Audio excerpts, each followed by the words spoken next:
Mis amados hermanos, en esta oportunidad queremos continuar haciendo memoria de esa herencia que nos fue dada, herencia que fue puesto en la vida de su iglesia, ¿verdad? Una herencia de la cual el apóstol Pablo reconocía que había sido recibida en la iglesia, ¿verdad? Y que también mora en el corazón de ella.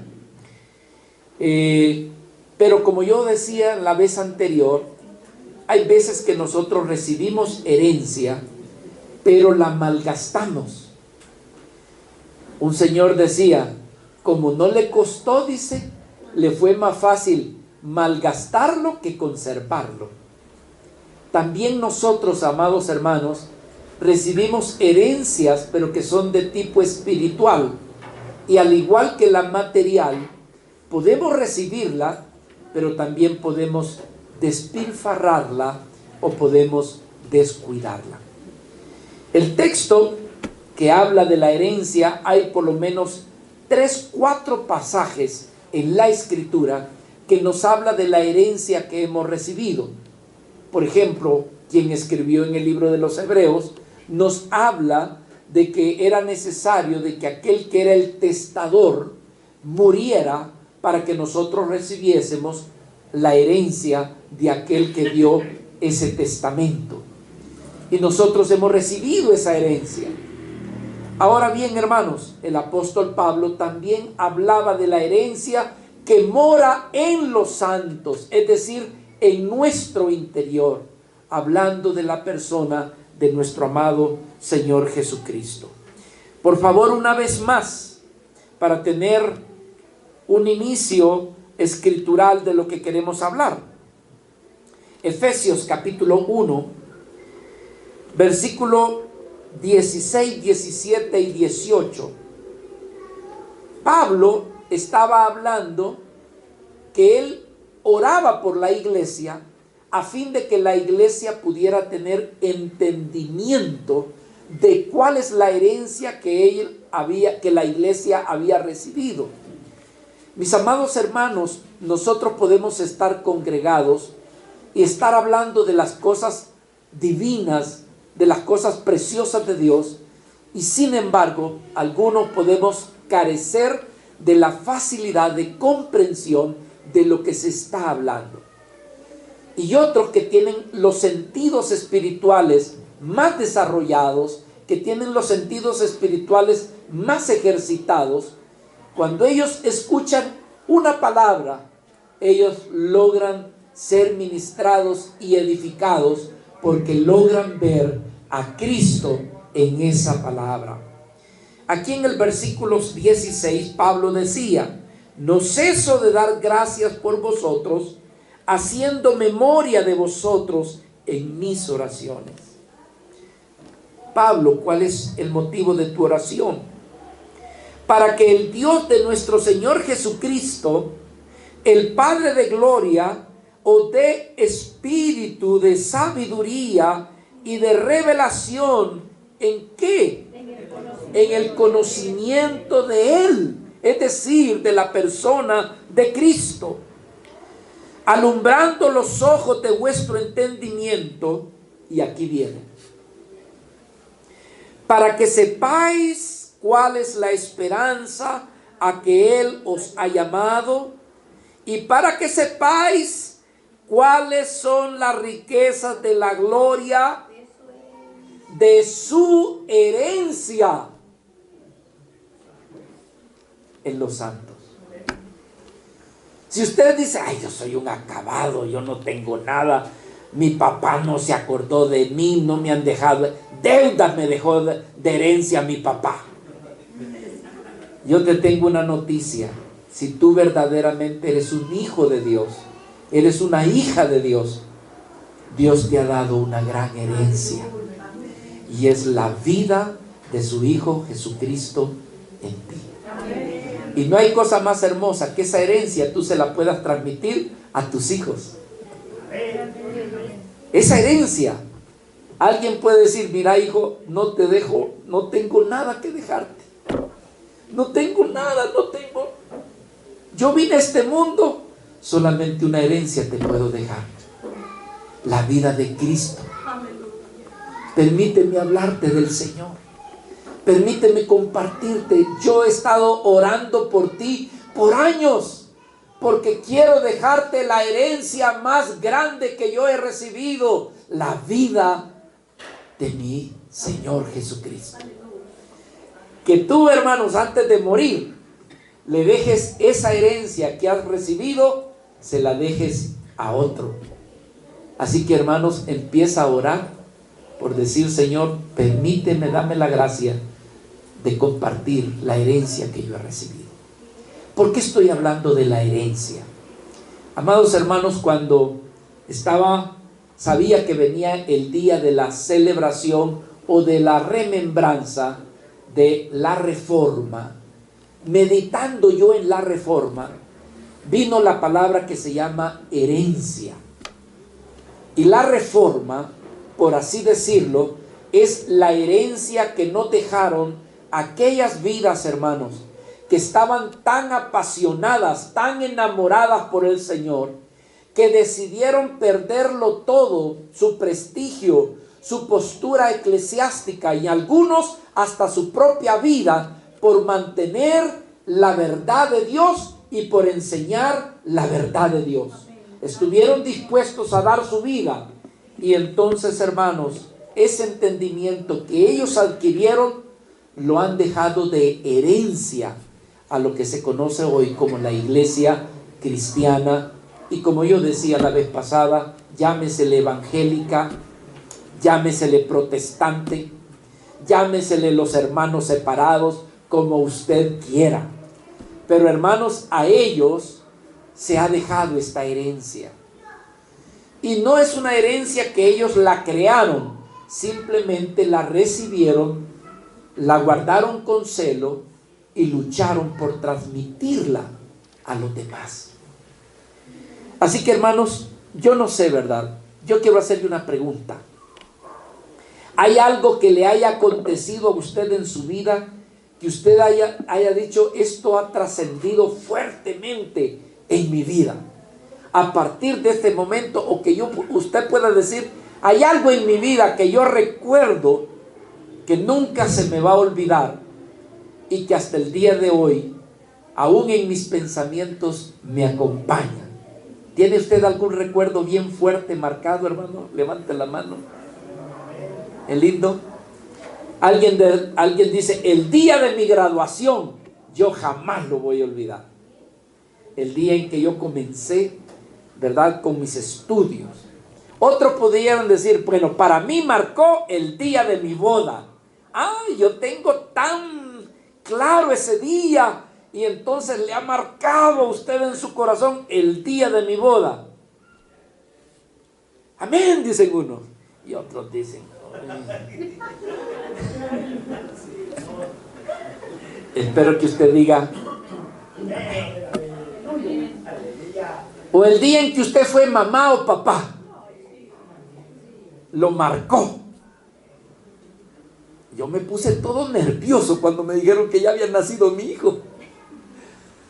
Me fui a meter al hospital, hermano, no era hora de visita, y logré meterme y ver a mi amada esposa con la mumujita ahí en sus brazos.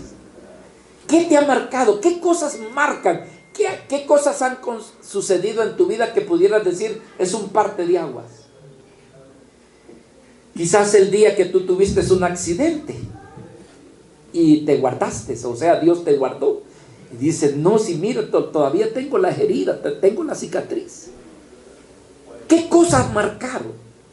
Y algunos también van a decir: tengo bien claro que para mí el día que Cristo vino a mi vida marcó un antes y marcó un después. Y así, hermanos, en la historia han acontecido cosas que algunos los han marcado de manera personal, pero han sucedido cosas que le ha marcado a toda una sociedad, a todo un pueblo. Por ejemplo, México, hermano, está tan lleno de tanta riqueza. Yo tengo una enciclopedia y de vez en cuando le pego la ojeada. Cosas que han marcado aquí el día que vinieron los españoles. ¿Qué sé yo? Pero uno dice, es que las cosas ya no fueron igual a partir de ese entonces. Mire, hermano, pudiéramos nosotros incursionar en varias cosas. ¿Sabía usted de que antes se pensaba que la Tierra era el centro del universo? ¿Qué tal si hasta el día de hoy nosotros siguiéramos pensando que es así la cosa, hermano?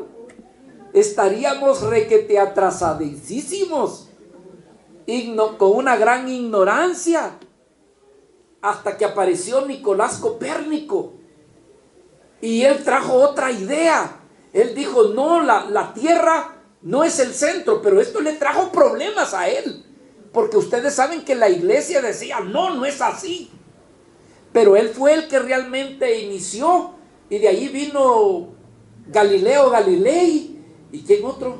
Pero que en base a la información que Nicolás Copérnico dio de que la Tierra realmente no era el centro, otros más comenzaron a investigar y comenzaron a perfeccionar la teoría o la postura de Galileo Galilei. La otra, por ejemplo, lo de Albert Einstein y su fórmula de la relatividad, hablando acerca de que, ¿cómo se llama? Hay cosas que van allá más de lo que nosotros vemos. Hermano, el conocimiento de ellos impactó a toda una sociedad. ¿O qué tal si, hermano, si nos ponemos a pensar el que inventó la penicilina? ¿Usted tiene idea, hermano, el impacto que ha tenido en todo el mundo? ¿Cómo se llama el que lo inventó? Ya no me acuerdo. Alejandro Fleming. Hermano, averiguó que unos hongos y eliminaba las otras bacterias. Y así comenzó la penicilina, y después de la penicilina, los antibióticos. ¿Qué tal, hermano, si no tuviéramos antibióticos hoy en día? Creo que la mitad del mundo no estaría. Usted me dirá, bueno, hermano José Antonio, ¿y usted por qué nos está hablando de esto? Porque quiero decirle que hace 508 años, un hombre llamado Martín Lutero clavó 95 tesis en las puertas de la iglesia Santo Tomás y algo así, que era una iglesia que estaba en Wittenberg. Y allí, hermanos, clavó las 95 quejas contra la iglesia estatal, diciendo que la iglesia necesitaba corregir y que ciertas costumbres o acciones que la iglesia estaba haciendo realmente eran antibíblicas, que la palabra del Señor no la respaldaba y que lo que estaban haciendo era una ofensa a Dios.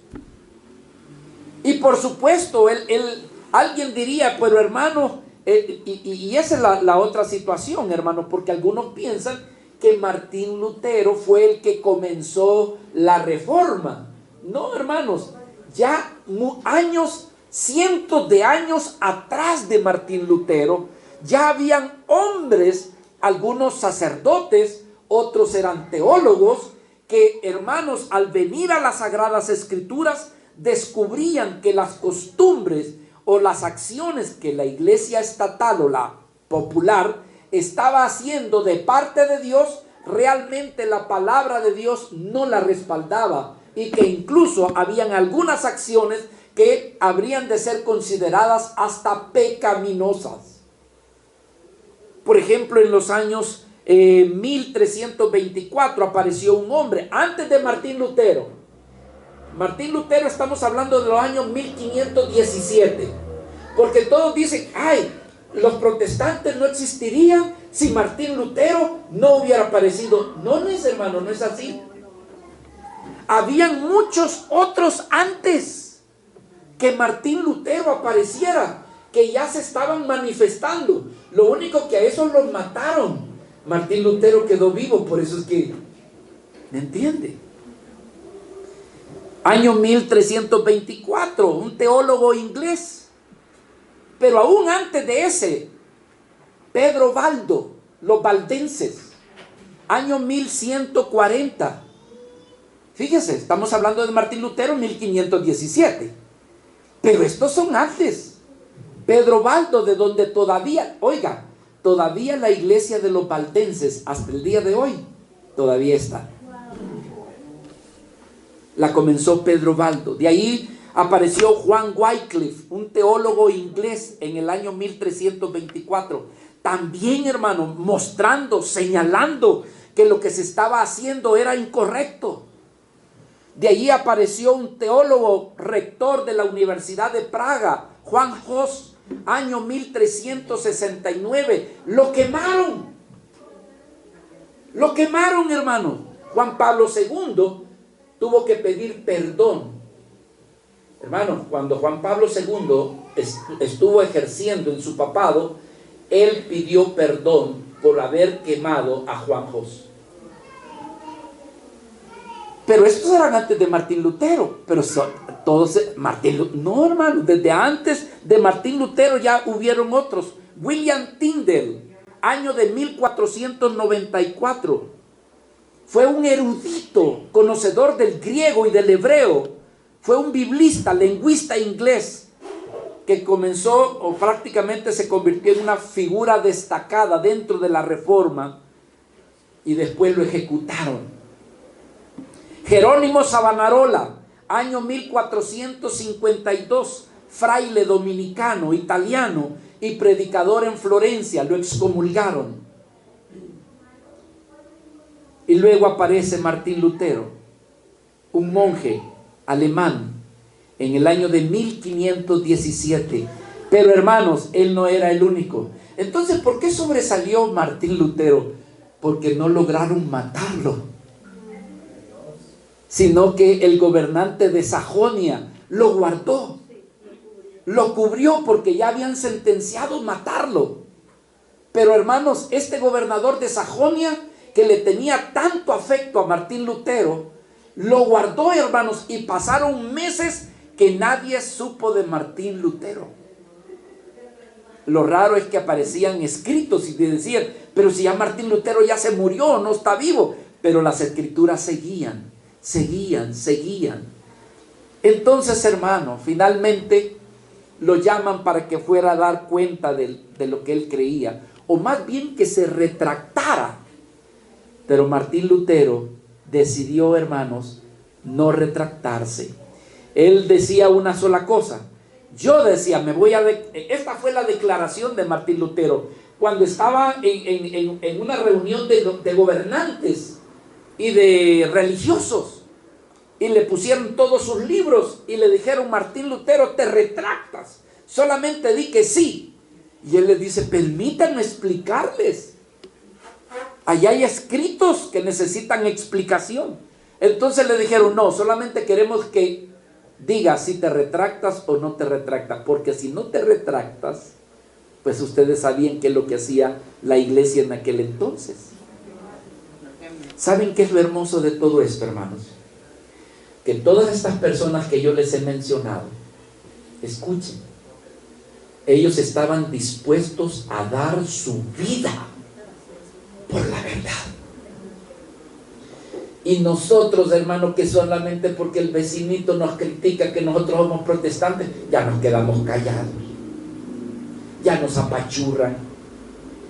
Ellos estaban dispuestos a morir en las hogueras o a que lo tiraran a los animales, porque estaban tan enamorados del Señor que querían mantener la verdad. Lo que habían recibido de herencia, ellos querían transmitir esa verdad a los demás. Que entonces Martín Lutero fue quien Dios en su soberanía lo guardó.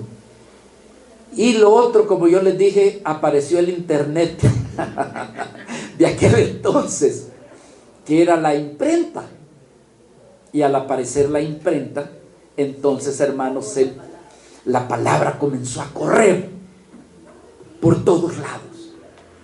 Así que, mis amados hermanos, ¿de qué vamos a hablar o de qué estamos hablando ahora? Estamos hablando de querer conmemorar y que no se nos olvide la herencia que hemos recibido nosotros los cristianos.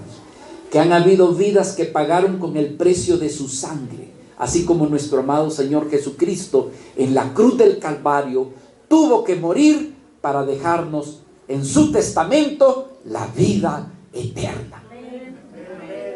Pero todo aquel que tiene este conocimiento se lo transmite a sus hijos, se lo transmite a su pueblo, se lo transmite a la generación, y de generación en generación esa herencia ha permanecido. Así que, mis amados hermanos, estamos recordando la herencia que hemos recibido de todas estas personas que dieron su vida para que nosotros, hermanos, fuésemos beneficiados. Martín Lutero dijo esto: declaro, dice, en mi conciencia está cautiva. Mi conciencia, decía, cuando le dijeron, di, retráctate, y él dijo, no. Declaro en mi corazón que mi conciencia está cautiva a la palabra de Dios, y rechazo someterme a toda autoridad, sea papal, sea concilio. No me someteré a menos que sea convencido por medio de la sagrada palabra de Dios. No me retracto, no me retractaré y no quiero retractarme. Fueron las palabras de Martín Lutero. Ahora, hermanos, yo quiero decirles, después de Martín Lutero vinieron otras vidas, porque no solamente él. Martín Lutero era un hombre de defectos, hermano. Martín Lutero no era un hombre perfecto, era un hombre con errores, pero con un corazón apasionado por el Señor. Por ejemplo, se dice de Martín Lutero que tenía mal carácter, que era gruñón. O sea que cuando alguien se ponía a contradecirlo, que se preparara, porque aparte de que había sido abogado, hermano, era de esos hombres que se imponían, y ese era uno de los defectos. Otro de los defectos de Martín Lutero es que, hermanos, desechaba algunos libros del Nuevo Testamento, los llegó a rechazar. Por ejemplo, él rechazó, decía, no puede ser que este libro sea inspirado, porque él no entendía todo. Por ejemplo, no, el libro de Hebreos, él lo rechazaba. El que más rechazaba era Santiago, incluso también hasta el Apocalipsis. Entonces, hermanos, no tenemos nosotros que jactarnos, que el gran Martín Lutero, de nadie, de los hombres no podemos jactarnos. Del único que podemos jactarnos, que es lindo y precioso, es nuestro amado Señor, hermano. De allí todos nosotros estamos llenos de errores. Por muy erudito que seamos, por muy estudioso, siempre nos falta algo. ¿Ve? Y Martín Lutero era alguien que tenía errores, pero le siguieron otros que contribuyeron a que la reforma se estableciera. Personas como Juan Calvino, un hombre erudito, hermano, con un nivel intelectual fuera de serie. Escribió un libro que se llama Las instituciones de la religión cristiana. Un librote así, hermano, donde hay una teología profunda. Él contribuyó mucho para estas verdades que vamos a ver en esta hora. Juan Knox fue otro. Felipe Melanchthon, Henry Bullinger, todas estas personas que yo le estoy mencionando y otras más, todos ellos contribuyeron, hermanos, para que lo que nosotros tenemos ahora, que celebramos las 5 solas, porque es lo que estamos hablando, lo que queremos hablar. Hermanos, en ese sentido yo les decía a ustedes que todos somos reformados. Lo único que les dije yo la vez pasada, que hay algunos hermanos que se agarraron más el título de decir nosotros somos reformados. Pero en verdad, toda la iglesia evangélica cristiana, toda ella, viene, hermano, de una fe reformada. R.C. Sproul, un hermano que yo amo lo que él escribe e incluso cómo predica, él decía que la reforma no está en el tulip o en las 5 verdades teológicas que se han venido desarrollando, que la reforma descansa en las 5 solas. Y es lo que queremos ver con la ayuda del Señor, si lo permite. Mi querido hermano José Luis nos compartió muy precisamente y preciosamente 2 de ellas. En esta mañana yo voy a compartir 3 de las 5 solas. ¿Qué son las 5 solas? Hermanos amados, pónganme atención por favor. Tanto, sobre todo, sé que ustedes, algunos aquí hay eruditos, estudiosos, y más de los que me estarán escuchando también, pues son muy entendidos ya en esto. Pero mis hermanos, tengan paciencia por los hermanos recién cristianos, recién creyentes, que ellos no saben nada de estas cosas, que usted las maneja al revés y al derecho. Pero déjenme decirle que lo que queremos presentarle a usted en esta mañana, conocida como las 5 solas, es lo que en realidad los cristianos evangélicos, hermanos separados, protestantes, díganme otro nombre por favor, es lo que nosotros creemos. Y de estas 5 solas se derivan otras verdades, de las cuales, hermanos, por hacer tanto énfasis, algunos han aparecido cantidad de denominaciones. Unos son bautistas, otros son pentecostales, otros son presbiterianos, otros son anglicanos, otros son metodistas, y hay gran desfile. Pero todos ellos participan de las 5 solas. Las 5 solas es cuando usted le pregunta, bueno, ¿y tú que eres protestante, en qué crees pues? Usted le puede decir, en estas 5 cosas. Esto es lo que a nosotros nos sostiene. Pero y que no lo creen la otra, sí, lo creen pero de una manera distorsionada. Así que cuando a usted le pregunten, ¿y tú en qué crees? Dígale, yo creo en estas 5 verdades. Las 5 solas son 5 frases distintivas que resumen las convicciones teológicas esenciales de los reformadores protestantes desde el siglo XV en adelante. Estas, hermanos amados, sirvieron como un poderoso correctivo. Estas 5 verdades han venido para corregir prácticas y doctrinas que la iglesia estatal o la iglesia, ya usted sabe, la grande, tenía guardada o distorsionada. Vamos a empezar con el debido respeto de mi querido hermano José Luis. Solamente menciono, porque ya eso se habló el domingo pasado. Sola en la escritura. Son 5 solas. Las solas escrituras. ¿Qué es lo que afirma la sola escritura? Afirma que la Biblia es la única norma infalible y final y autoridad para la fe del cristiano y de la iglesia, y para que ésta se practique. ¿Qué estaba en contra de qué? Estaba en contra de lo que es las tradiciones. La iglesia, hermano, se hace acompañar de un libro adicional a la Biblia, que se conoce como las tradiciones. ¿Y qué son las tradiciones? Ahí hay decretos papales, ahí hay acuerdos de concilios, ahí hay otras cosas, pero que no están respaldadas por las escrituras. Se conoce como el libro de las tradiciones. Los reformadores dijeron, no, para nosotros solamente lo que vemos en la palabra del Señor. Y la segunda que mi querido hermano nos estuvo hablando es acerca de quién depende la salvación. Y nuestro hermano bien lo presentó, de solamente creer en nuestro Señor Jesucristo. Es decir, que enseña que la salvación se encuentra solamente y únicamente en la persona y en la obra de la cruz del Calvario que nuestro Señor Jesucristo hizo para el creyente. La salvación es para todo el mundo, pero no todo el mundo quiere creer. Pero para los que son creyentes, Cristo muere por ellos.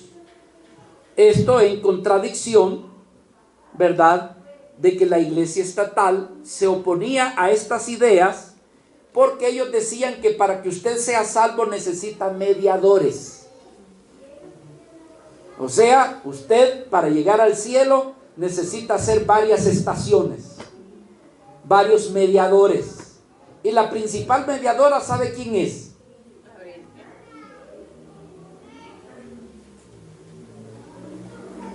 La Lupita. Sin la Lupita no se llega al Hijo, y sin el Hijo no se llega al Padre. Y por poco no hay otras estaciones más, porque dice: San Pedro te lleva a la Virgen te lleva a Jesús, y Jesús te lleva al Padre, y el Padre te lleva al cielo. ¿En qué estación se va a quedar usted? Entonces los reformadores dijeron: no, hay uno solo que dijo: yo soy el camino, la verdad y la vida, y nadie llega al Padre si no es por mí. Es lo que han sostenido los reformadores. Ahora, hermanos, me toca a mí hablar de otra de las 5 solas. La tercer sola significa sola gratia, latín. Y no que sepa latín, hermano, así está escrito ahí. La sola gratia, ma qué cosa, mira que... La sola gracia. ¿Y eso qué enseña? La gracia es que la salvación es un regalo. Y regalo es un regalo, hermano. La salvación es un regalo, es un don gratuito que Dios ha concedido al pecador, que Dios lo ha concedido para el que cree y lo recibe, no porque se lo merezca. Ninguno de los que estamos aquí, empezando por merecemos la salvación, hermano. Todos los que estamos aquí somos pecadores. Todos los que estamos aquí hemos transgredido las leyes de nuestro Señor. No merecemos ser salvos. Pero Dios dice: ¿sabes qué? He decidido regalarte mi salvación. ¿Y esto cuánto cuesta? Nada. ¿A poco? No vale nada. A mí me pluje, a mí me place regalártela. ¿La aceptas? Es que no cree usted de la salvación. No me la crees entonces. Es que me parece difícil. Algo tengo que hacer yo. Tengo que hacer algo para ganármelo. No, dice. La salvación es algo que yo te estoy ofreciendo gratuitamente. Ahora, ¿por qué los reformadores vieron esto? Porque la iglesia estatal usaba otra manera para que tú llegaras a ser salvo. Tenías que hacer algo. Tenías que comprar esa salvación. Entonces la postura era de que se entendía que la salvación se obtenía por medio de la cooperación humana y por los méritos buenos humanos, para que de esa forma tú alcanzaras la gracia, para que a través de tus obras alcanzaras la salvación para con Dios. Entonces era algo que tú tenías que ganarte. Y cuidado, hermanos, por ahí anda una pastora, que no existen las pastoras, por cierto. Por cierto, hermano, no le digan pastora a mi esposa, No le gusta que le digan pastora, porque no existen pastoras, hermano. Pero por ahí anda una pastora que dice que el 60% Jesucristo lo ha hecho para salvarte y que el otro 40% te toca a ti. Hermano, pero si de allí venimos. De allí venimos. La iglesia estatal te ofrecía la salvación siempre y cuando tú cumplieras los sacramentos. ¿Cuántos se acuerdan de los sacramentos? ¿Ya se les olvidó a algunos? No, dice hermano. Si tú cumplías estos sacramentos, entonces te ganabas la gracia. Entonces ya no es gracia, hermano. Te ganabas la gracia para que a través de la gracia te pasaras a María, y de María a Cristo, y de Cristo al Padre. Entonces los reformadores al estudiar las Escrituras decía, es que la palabra de Dios no enseña eso. No lo enseña. Imagínense, si tú no eras bautizado, te ibas a ir al infierno, al limbo. Pero ya el Papa Juan Pablo II, ¿cómo se dice? Lo cerró. Ya no existe el limbo. Mi mamá no lo supo, se murió creyendo en el limbo. Pobrecita. O sea, bautismo, confirmación, Eucaristía, penitencia, unción de los enfermos, orden sacerdotal y matrimonio. Si tú no cumplías esas cosas, no entras. Es a través de los sacramentos. Pero ¿qué es la gracia? La sola gracia. Hermanos, la gracia la encontramos en la palabra de Dios cuando nos dice que la salvación no es por obras, sino que es por fe y por gracia. Efesios capítulo 2, versículo del 8 al 9. Estamos recordando, hermanos, en esta mañana las 5 solas con la cual la iglesia cristiana ha sido enormemente bendecida. Ha sido liberada de la esclavitud de las obras o de las compras de indulgencias. Fíjese lo que dice Efesios capítulo 2, versículo 8 al 9. Porque, ¿por qué dice? Gracia. Y gracia en el hebreo, hermanos, y también en el griego quiere decir por gracia. De a gratis. Una vez en República Dominicana me preguntan a mí, en una reunión de pastores, me estaban dando la bienvenida y me dice un pastor, ¿cuál es su gracia? Me dice. Y yo me quedo, ¿cómo le digo yo? ¿Que cuál es su gracia? Yo, pues quizás hacer más. No le entiendo, le digo yo. ¿Qué cómo se llama, hermano? Me dice. Le digo yo. Habérmelo dicho antes. ¿Por qué es que te dicen a ti cuál es tu gracia? Porque tu nombre tú no lo... O pediste tu nombre. Estabas en el vientre de tu mamá y le decía, mamá, cuando yo nazca me vas a poner fulano de tal. No. Tu nombre te lo dieron de gratis, es por gracia. Entonces el hermano, cuando me dijo cuál es su gracia, él estaba diciendo cuál fue el nombre que le pusieron. Hermanos, la gracia es un regalo de Dios, no es por obras. Vea lo que dice, porque por gracia sois salvos. Esto es por medio de la fe. Y aparte, tanto la gracia como la fe, eso no es de vosotros. Tanto la gracia como la fe, aleluya, es un don de Dios y no es por obras para que nadie se gloríe. Aleluya. No le dan gracias al Señor, decir, Padre, te agradezco, porque si fuera por mis obras no me alcanzan, no alcanzaría a pagar mi salvación. Entonces, hermanos, esto es lo que la iglesia estatal no le gustaba oír, porque ella había impuesto todo un plan, todo un drama de acciones, de obras, para tener a los creyentes bien agarraditos. No sé si me comprende. Es que si no haces lo que yo te estoy diciendo, vas a ser excomulgado, no vas a ser salvo. Así que tienes que cumplir todas estas obras que yo te estoy señalando. Y los reformadores dicen, pero si allí está clarito, allí dice que no es por obras. Y algo más, Romanos capítulo 4, versículo 4.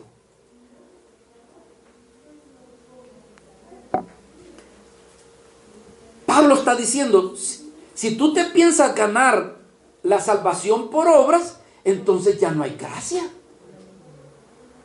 ¿Para qué estamos hablando de la gracia?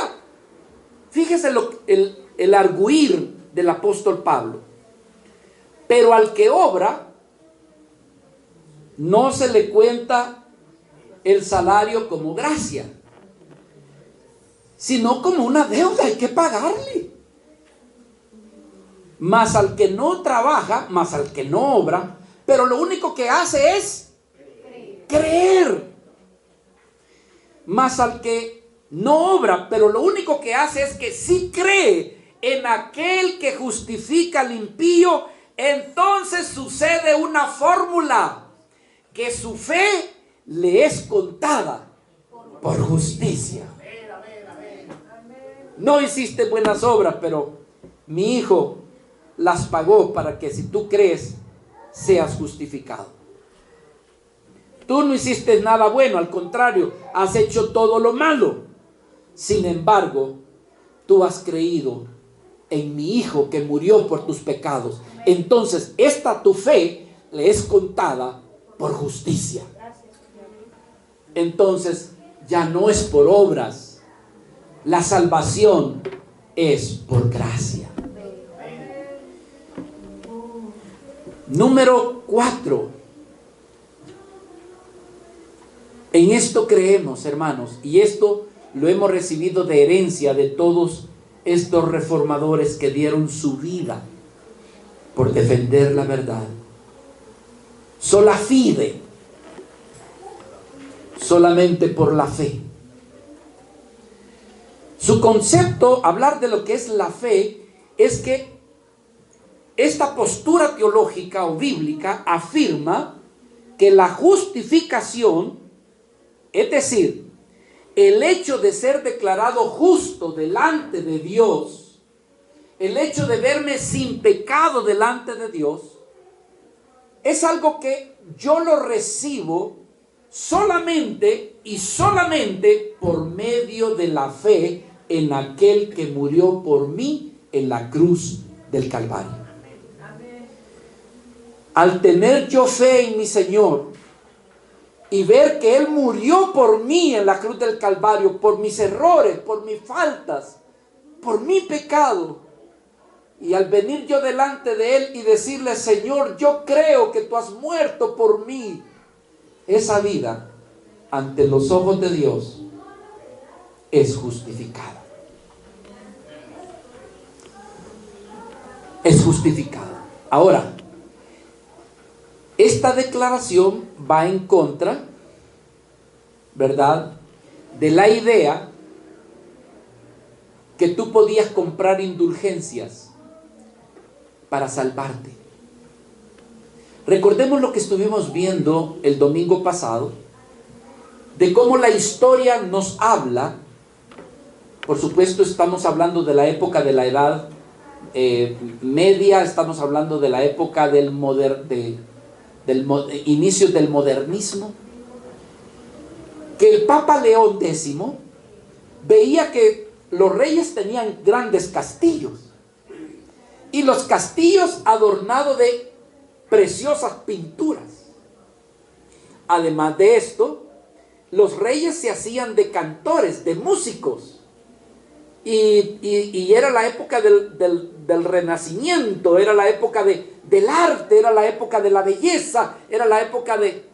Entonces el Papa decía: bueno, ¿cómo es que todos ellos, que son humanos, tienen tantas bellezas en sus palacios, y la casa de Dios, que para ellos, la iglesia, la casa de Dios, era las paredes, y la casa de Dios está tan desaliñada, no tiene pinturas? Entonces le dijeron: pues pongamos. Pero le dijeron al Papa: pero no tenemos dinero. ¿Y entonces qué hacemos? Pues digámosles que si nos dan dinero, yo les voy a dar un indulto donde van a ser declarados perdonados y salvos, pero que no den algo. Y entonces, hermanos, por todos los lugares, Inglaterra, España, todos los lugares donde la Iglesia Católica había llegado, mandaban a alguien, se me olvida la postura que tenía de vestimenta clerical, pero era representante del Vaticano en cada uno de esos lugares. Y en Alemania el Papa mandó a Testel, el famoso Testel. Y Testel comenzó, hermano, por todas las calles, por todos los pueblos, por todos los lugares, diciendo: si tú quieres sacar a tu familiar del purgatorio, basta que tú des una moneda, y cuando la moneda cae en el fondo, el alma de tu familiar sale del purgatorio. ¡Ay! Yo no quiero que mi familiar esté sufriendo. Otro tipo de indulgencia: si tú has cometido algún pecado mortal, pero tú le das a la iglesia, le ofreces de tus bienes, en el momento en que tú das, entonces venía el señor y firmaba un rollo de papel y se lo daba a la persona, garantizándole de parte del Papa que ya tenía una salvación y que no la iba a perder. Y de esa manera se estaba recoleccionando dinero, ¿verdad? Y de esa manera las vidas se sentían ya justificadas, sin pecado. Pero yo les conté el domingo pasado que se dice por ahí que Martín Lutero encontró un borrachito. Bueno, Martín Lutero comenzó a ver que la iglesia ya no se le llenaba. Y entonces, cuando salió de la iglesia, encontró un borrachito y le dice: fulano, te vas a ir al infierno. Mira cómo andas de borracho, ya no, tú no eras así. Y el borrachito le dijo: no, señor Martín Lutero, yo ya soy salvo. ¿Por qué? Porque he comprado, mire, y le enseña el rollo firmado por Testel o por el Papa, de que ya era salvo y que no había problema. Cuenta la historia que Martín Lutero agarró ese papel y lo rompió. Y entonces comenzó a escribir las 95 tesis y las clavó. Entre ellas estaba escrito: la salvación no es algo que se compra, ni tampoco que se vende. Es algo que solamente Cristo pudo pagar en la cruz del Calvario. Y entonces Testel, cuando se presenta ante el Papa, va viendo que la alcancía estaba algo vacía. Y le dice: ¿y por qué no hemos recogido el dinero? Y le explicó: en Alemania, mi señoría, hay un monje que ha dado vuelta a todas estas cosas. Y por eso lo mandaron a llamar. No, mis hermanos, la palabra del Señor nos dice que la justificación es solamente por la fe, no por nuestras obras. A mí me ministra mucho, por ejemplo, cuando allá en el Evangelio de Lucas, capítulo 23, nuestro amado Señor Jesucristo está colgado allí en ese madero y le acompañan dos ladrones. Y uno de los malhechores que estaba allí colgado, dice Lucas capítulo 23, versículo 39, dice que le injuriaba y le decía: bueno, si tú eres verdaderamente el Cristo, sálvate a ti mismo y a nosotros. Pero respondiendo el otro, le dijo: ¿cómo? ¿Ni aún temes tú a Dios estando en esta misma condición? Vea lo que dice el versículo 41. Esta vida reconocía que era pecador, reconocía que merecía estar allí. Nosotros, a la verdad, ¿qué dice, hermano? O sea, lo justo es que nosotros muramos por nuestro pecado. Lo justo es que somos pecadores. Lo justo es que necesitamos arrepentirnos. Lo justo es reconocer que nosotros merecemos ser condenados. Nosotros, a la verdad, justamente padecemos porque recibimos lo que merecieron nuestros hechos. ¿Cuántos podemos decir nosotros merecemos el resultado de nuestros hechos? Somos pecadores. Mas viendo a nuestro Señor Jesucristo, mas ningún mal ha hecho. Y le dijo a Jesús, ya solamente con esta palabra daba por hecho de que estaba creyendo en él. Acuérdate de mí, Señor, acuérdate de mí cuando vengas en tu reino. Entonces Jesús le dijo, tienes que empezar a asistir a la iglesia. De no ser así, tienes que ir a bautizarte. Tienes que ir a hacer penitencias.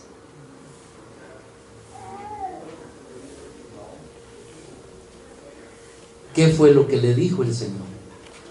De cierto te digo que hoy estarás conmigo en el paraíso.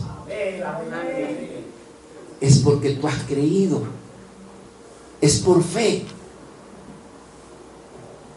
A ese no le quedó lugar de ir a dar una limosna. No le dio lugar, hermanos, de confirmarse, bautizarse. No le quedó lugar de ir a la iglesia. No le quedó lugar. Solamente tuvo la fe en el Señor. Y el Señor lo recompensó diciéndole, mira, en verdad te digo, hoy vas a estar conmigo en el paraíso. Hermanos, es por fe, no es por obras. Y esto lo defendieron. Escritura bíblica para esta verdad que estoy compartiendo. Romanos capítulo 3, versículo 28. ¿Cómo somos justificados? Hay veces que el maligno te atrapa y te dice, ya cometiste un error, perdiste la salvación, tienes que ver cómo te la vuelves a ganar. No, hermanos, la salvación es algo que ya el Señor ha pagado por ti en la cruz. Pablo decía, concluimos pues que el hombre es justificado, ¿cómo, hermanos? Por fe, sin las obras de la ley. Y la escritura que para Martín Lutero fue como que si cobrara vida. Romanos capítulo 1 versículo 17. Se dice, hermanos, que cuando él leyó este pasaje, cuentan algunos, otros tienen otra apreciación, pero cuando él vio esta escritura, a él se le reveló de que no era por obras, no era por penitencias que él hacía para poder apagar la conciencia, sino que era por fe. Porque en el Evangelio, leyó Martín, la justicia de Dios se revela por fe y para fe.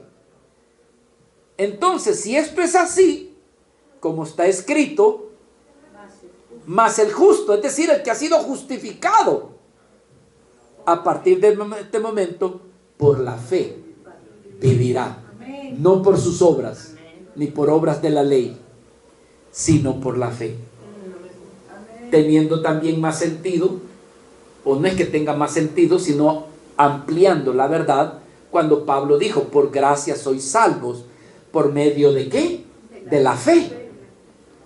Y esto no de vosotros, decía Pablo, sino que era un regalo de Dios, no por obras, para que nadie se vanagloríe. Debemos de estar agradecidos, hermano. Porque si fuera por obras, quiere decir que el que más hiciera buenas obras, que tuviera más dinero para hacer buenas obras, estaría en el cielo allá, en el Pedregal, allá en el, ¿cómo se llama la otra colonia de buen gusto? Lomas, allá en el cielo, pues, porque fue el que dio más. Y el que no pudo dar, allá en Nesa, hermano, o en Lomas de San Isidro, o en Xochimilco.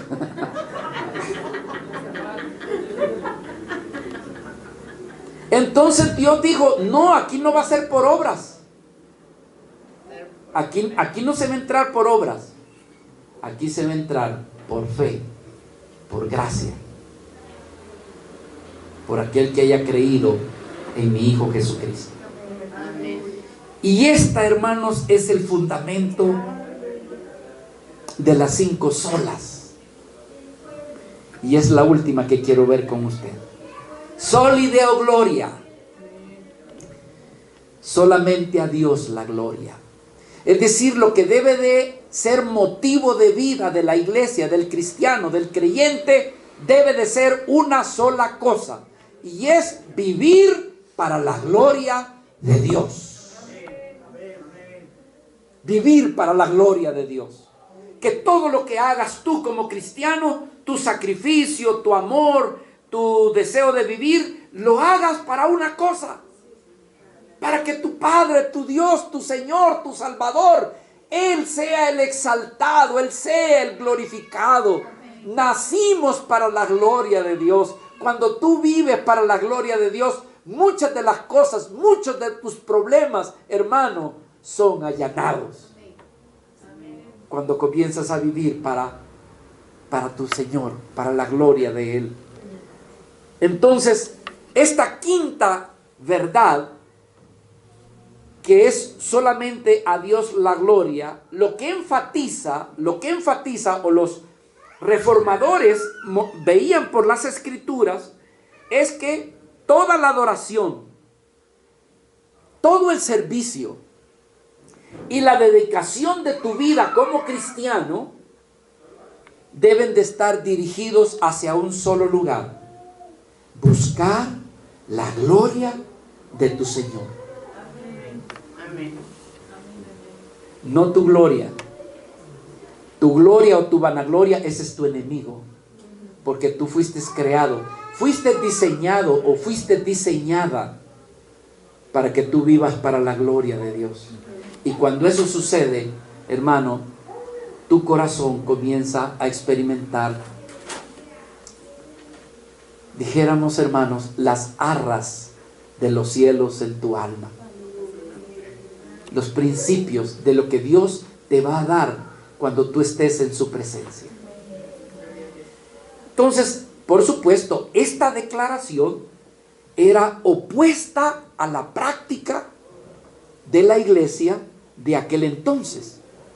Porque en aquel entonces, hermano, la iglesia estatal había hecho un diseño para que tú adoraras a un montón de cosas.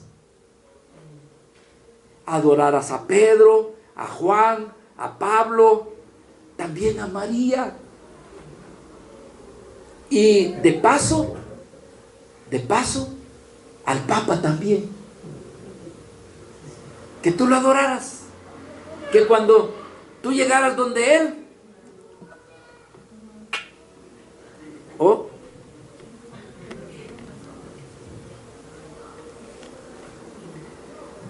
¿entiendes eso? Y cuidadito si tú no lo hacías.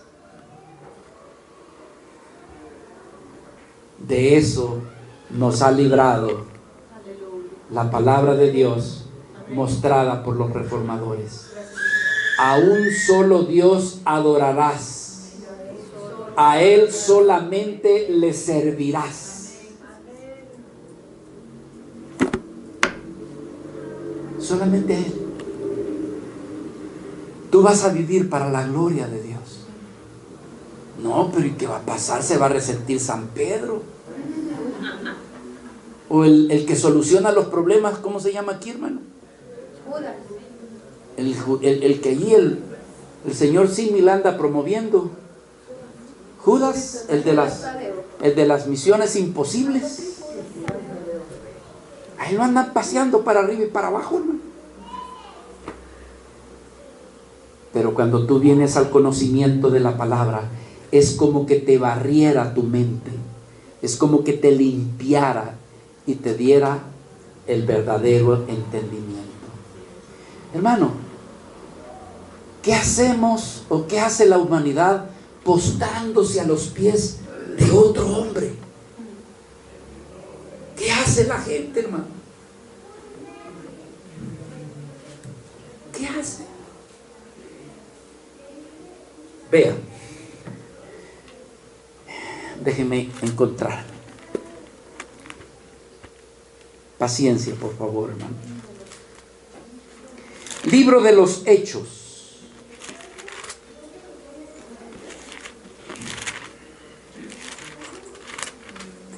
Vamos a hablar del primer papa. Ya me están viendo raro los hermanos. El primer papa. ¿Quién fue el primer papa, hermano? ¿Ah? Pedro. Escúchenme, presentes y ausentes que nos están viendo a través de este video o donde usted se encuentre. Se ha dicho que Pedro es el primer papa. ¿De veras? Vamos a ver qué hizo el primer papa y vamos a ver qué hacen los demás papas. Hechos capítulo 10, versículo 25. Se dice que Pedro llegó a visitar a un hombre pudiente, un hombre militar llamado Cornelio. Dice la escritura que cuando Pedro entró, salió Cornelio a recibirlo. ¿Y qué fue lo que hizo Cornelio con el primer papa? Dice que se postró a sus pies. ¿Y qué más hizo? Lo adoró. Me gustaría que todos los papas hicieran lo que hizo Pedro. Versículo 26. Mas Pedro le levantó, diciendo: levántate, pues yo mismo también soy hombre. Solamente a Dios adorarás. Amén. El primer papa. ¿Y por qué los demás papas no aprendieron esta lección? ¿Por qué los demás no hicieron lo mismo? No, a los otros les gusta. Déjeme, siga, aquí está la mano, aquí está el anillo. ¿Me entienden, hermanos? La última de las sola gracia es la mayor de todas. Hermano, porque hasta los diablos tienen que adorar a nuestro Dios. Aún los que estén en el infierno deberán de adorar a nuestro Dios. Hermano, aún los que no han sido salvos, un día van a reconocer que nuestro Dios es un gran Dios, como cantamos hoy en nuestra adoración y alabanza a nuestro Señor. Solamente a Él adorarás, solamente a Él le servirás, solamente delante de Él te postrarás. A Él le darás toda la gloria, toda la honra, toda la alabanza, todo el poder, toda la autoridad. Solo a Dios la gloria, hermanos. No nacimos para otra cosa, nacimos para la gloria de Dios. Dice la palabra de Dios en Romanos capítulo 11, versículo 36. Gracias, Señor. Porque de Él y por Él y para Él son todas las cosas. A Él sea la gloria por los siglos. Amén. Gloria a Dios. Amén.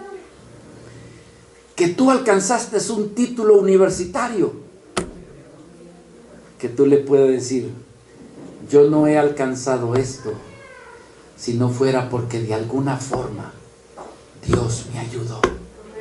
Sea a Él la gloria. Mi negocio ha prosperado. Sí, porque yo soy un gran coco.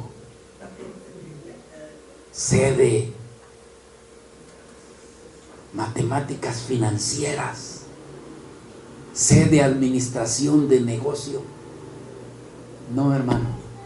Si Dios, Él hubiera querido, hace que tengas un derrame cerebral en tu cabeza y todo lo que tú hiciste en un tan solo día se te viene abajo. En una hora, todo lo que tú lograste durante cantidad de años, en una hora o en menos de una hora, se te puede venir abajo. Así que mejor, al igual que Nabucodonosor, que se creía la gran cosa, yo soy el que he hecho esto con mi poder. Le dijo Daniel, esto dice el Señor, te vas a convertir en animal a partir de mañana. Y estuvo varios años hasta que el Señor le quitó la disciplina. ¿Sabe qué dijo el gran Nabucodonosor? Ay, ay, ay. Hoy conozco, hoy sí sé que de Dios es el poder, que de Dios es la autoridad. Por lo tanto, yo, Nabucodonosor, ahora adoro y alabo al gran Dios. No esperemos a que nos llegue eso, hermano. Mejor di, Señor, ayúdame a vivir para tu gloria. Encamíname, Señor, que tenga yo un corazón humilde y que yo pueda decir, Señor, todo lo que tú has creado, lo has creado para alabanza de tu gloria, incluido mi propia vida. Les invito, si nos ponemos de pie. Las 5 solas son la herencia de Cristo en los santos. La vida de Cristo, hermanos. Esta reforma no le pertenece a los reformadores. Todo esto es de Dios, hermanos. Ellos solamente fueron un medio, un canal, vasijas nada más. Pero el que realmente vino a despertar esto después de la oscuridad fue la soberanía de nuestro Dios, alumbrando el entendimiento para bendecir aquello que vendría a ser su iglesia. En esto hemos creído, en esto creemos, hermanos. De allí, de estas 5 solas, se derivan otras cosas más. Pero las fundamentales son estas 5. Si te preguntan a ti, bueno, ¿y ustedes en qué es que realmente ustedes creen? Tú puedes decir, nosotros creemos que la Biblia no contiene la palabra de Dios, que la Biblia es la palabra de Dios. Que la salvación no es por otra persona, no es a través de Buda, no es a través de Krishna, no es a través de santos, sino que la salvación es exclusiva solamente por medio de nuestro Señor Jesucristo. Que la salvación no son por méritos propios, no es por lo que yo pueda hacer o que no pude hacer, sino que la salvación ha sido dada por medio de la gracia. Es decir, es un regalo que el Señor nos ha concedido a los que hemos creído en Él. Por lo tanto, también es por medio de la fe. No es por medio de ritos, no es por medio de algo que yo voy a comprar, es por creer en el Señor. Y por último, en esto creemos. Creemos que la Biblia dice que todo fue creado para la gloria de Dios. Todo lo que soy, todo lo que tengo o todo lo que yo pueda conseguir debe de ser puesto a los pies del Señor, porque todo ha sido creado para la gloria de Él, por Él, de Él y para Él sea toda la gloria. Mi Dios amado.